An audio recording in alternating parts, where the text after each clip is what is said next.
আসসালামু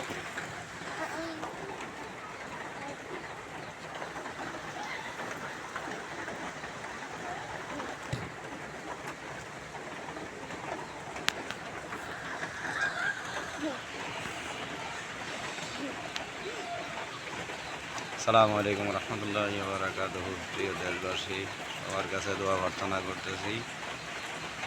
দেখুন আমাদের ফেনী জেলায় কি এক অবস্থা।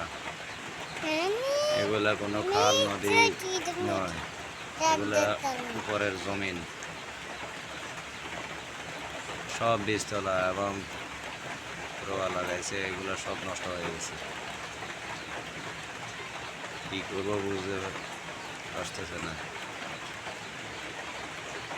প্রথমে একবার লাগানোর পরে দ্বিতীয়বার আবার নষ্ট হয়ে গেছে, বাকিগুলা সব নষ্ট হয়ে গেছে। আল্লাহ পাকের ইচ্ছা, সব আল্লাহর উপরে নির্ভর। আল্লাহ যা করে ভালো জন্য করে। দেখুন কি একটা অবস্থা, ঘরের ভিতরে পানি, খাড়ের উপরে বসে দিয়ে বসেছি। সবাই দোয়া করুন, বিশ্বের মুসলমান জাতির কাছে আকুল আবেদন, সবাই দোয়া করবেন।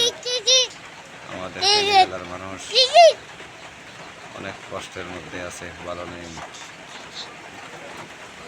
যেন একটা বিশাল নদী, এমন একটা অবস্থা, ঘরগুলো দেখেন পানির নিচে।